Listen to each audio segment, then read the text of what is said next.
स्वागत है आप लोगों का आपके अपने YouTube channel Mukesh Kumar commerce में।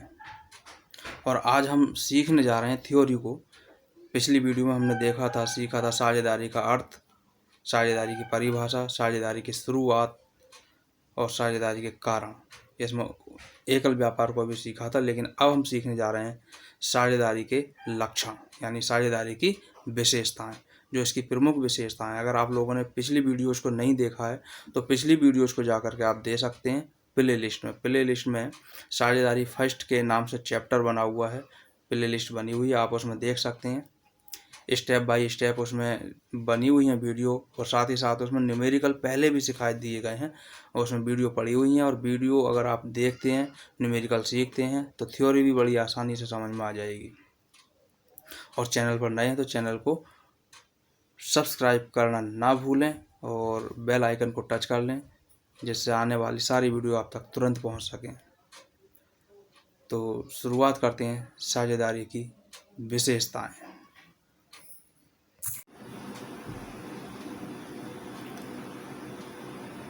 अब हम बात कर रहे हैं साझेदारी के लक्षण की, कि आखिर साझेदारी में लक्षण क्या होते हैं।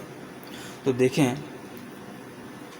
सब परिभाषाओं में से इसके लक्षण निकल करके आते हैं। पहला जैसे लक्षण दे रखा है, दो या दो से अधिक व्यक्ति। इससे अपने आप अर्थ स्पष्ट हो रहा है कि साझेदारी में कम से कम दो व्यक्ति जरूर होंगे। तो देखें, साझेदारी की स्थापना के लिए कम से कम दो व्यक्तियों का होना अनिवार्य है। साझेदारों, यहाँ पे जो मिस प्रिंट हो गया है, साझेदारों शब्द लिखा हुआ है, इसको अपने पास भी सही करके ही नोट करना। साझेदारों की अधिकतम संख्या के विषय में साझेदारी अधिनियम 1932 में कुछ भी नहीं कहा गया है, लेकिन भारतीय कंपनी अधिनियम 1956 की धारा 11 के अनुसार एक साझेदारी संस्था में साझेदारों की अधिकतम संख्या 20 तथा बैंकिंग व्यवसाय में 10 हो सकती है। कोई भी व्यवसायी संस्था है तो उसकी अधिकतम संख्या 20 होगी। बैंकिंग व्यवसाय से मतलब है कि कोई प्राइवेट बैंक खोली गई हो, कोई LIC जीवन बीमा के लिए कोई संस्था खोली गई हो, वित्त से संबंधित कोई भी संस्था खोली गई हो, तो उसमें जो अधिकतम संख्या है वो केवल 10 हो सकती है। इस संख्या से अधिक संख्या होने पर साझा जो है वो अवैध हो जाता है। तो ये हमें याद भी रखना है संख्या के बारे में। अधिकतम संख्या 20 और बैंकिंग व्यवसाय में 10, जो कि साझेदारी अधिनियम में नहीं दे रखी है, ये दे रखी है भारतीय कंपनी अधिनियम में। इसके बाद दूसरी विशेषता आती है आपसी संबंध। तो साझेदारों का आपसी संबंध एक अनुबंध अथवा संविदा द्वारा स्थापित होता है। अनुबंध यानी एक ऐसा प्रपत्र जिसमें सारी शर्तें लिखी होती हैं, उसको अनुबंध या संविदा कहा जाता है। इंग्लिश में इसे एग्रीमेंट भी कहा जाता है, जिसमें सबके हस्ताक्षर हो जाते हैं। अन्य शब्दों में साझेदारी की स्थापना अनुबंध द्वारा ही होती है। अतः यह आवश्यक है कि साझेदारों में किसी न किसी प्रकार का लिखित अथवा मौखिक अनुबंध, यानी इसे राजीनामा कहते हैं, अवश्य हो। ये लिखित भी हो सकता है और मौखिक भी हो सकता है, लेकिन इसमें जो सबसे उचित, सबसे उपयुक्त जो माना जाता है वो लिखित अनुबंध को ही माना जाता है। तीसरी इसकी विशेषता है व्यवसाय। तो साझेदारी के लिए यह आवश्यक है कि साझेदार कोई ना कोई व्यवसाय अवश्य करें।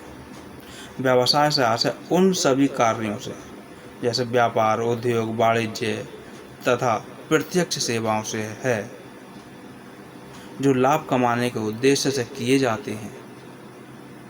व्यवसाय के अभाव में व्यक्तियों का कोई भी संबंध साझेदारी नहीं कहलाया जाता। व्यवसाय का वैध होना भी आवश्यक है, यानी कानूनी होना भी जरूरी है। तो यहाँ जो व्यापार का आया है या आशय आया, व्यवसाय से आशय उन सभी कार्यों से है। तो ऐसा कोई भी कार्य अथवा उद्यम जो लाभ कमाने के उद्देश्य से किया जाता है, उसी को व्यापार के अंतर्गत रखा जाता है।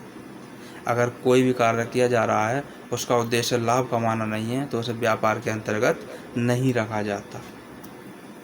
चौथी इसकी विशेषता है लाभ का वितरण। भाई जब लाभ होगा तो वितरण ज़रूर होगा सभी साझेदारों में। वो किस तरह से होगा वो सब पहले ही तय किया जाता है, वो एग्रीमेंट में तय हो जाता है, संविदा में तय हो जाता है, फिर विवरण में, जिन सब एक ही बातें हैं। तो साझेदारों में साझेदारी व्यवसाय से उत्पन्न लाभ का एक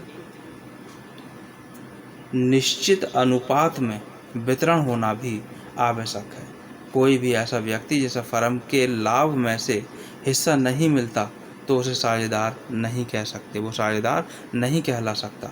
इसके विपरीत ऐसे व्यक्ति हो सकते हैं जिन्हें फर्म के लाभ में से हिस्सा तो मिलता है लेकिन वे फर्म के साझेदार नहीं होते। ऐसे कौन से व्यक्ति हो सकते हैं जिन्हें हिस्सा मिल रहा लेकिन फिर भी वो साझेदार नहीं है? जैसे फर्म में मैनेजर अथवा किसी मृत साझेदार की विधवा आदि को फर्म के लाभ में से कुछ हिस्सा दिया जा सकता है। फर्म का जो मैनेजर है उसको हिस्सा दिया जा सकता है। कोई साझेदार है जिसकी मृत्यु हो गई, उसकी विधवा स्त्री को कुछ लाभ में से हिस्सा दिया जा सकता है। तो हिस्सा दिया जा सकता है लेकिन वे फर्म में साझेदार नहीं होते।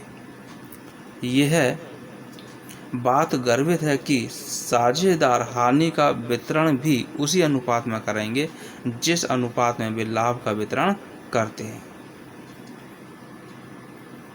ये अपने आप इसको समझ लेना है। ये साझेदार शब्द है, जो भी गलतियां मैं इसमें करते जा रहा हूँ सही इसको। तो ये हमारे पास में हो गया। और अगली जो इसकी विशेषता, अगला जो इसके लक्षण है वो है व्यवसाय का संचालन। व्यवसाय का संचालन यानी व्यवसाय को चलाना। तो इसके हेडिंग से ही पता चल रहा है। देखें, साझेदारी फर्म के व्यवसाय का संचालन सभी साझेदार अथवा कोई एक अथवा एक से अधिक साझेदार कर सकते हैं। यानी सभी साझेदार व्यवसाय को चला सकते हैं, या कोई एक साझेदार व्यवसाय को चला सकता है, या एक से अधिक साझेदार व्यापार को चला सकता है, संचालित कर सकता है। प्रत्येक दशा में सभी साझेदार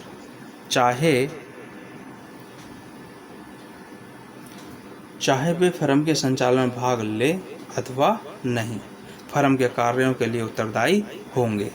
जैसे यहाँ बात आई थी अभी कि कोई एक व्यक्ति व्यापार को चला सकता है, दो चला सकते हैं, दो से अधिक चला सकते हैं, सब चला सकते हैं। मान के चलिए एक ही व्यक्ति कोई फर्म को संचालित करता है। मान के चलें किसी एक फर्म में 5 साझेदार हैं और इसमें चारों व्यक्ति अपना अपना अलग कोई और कार्य करते हैं। एक व्यक्ति एक साझेदार व्यापार को चलाता है, तो जो लाभ होगा वो सभी में बांटा जाएगा, जो भी निश्चित अनुपात होगा पहले से तय। अगर कोई हानि भी हो जाती है तो हानि सभी को भुगतनी होगी, सभी का दायित्व होगा। तो इस तरह से ये हमारे पास में हो गई साझेदारी की विशेषताएं, जिसको हम साझेदारी की लक्षण भी कहते हैं। तो इनको अपने पास में आप नोट भी करते रहें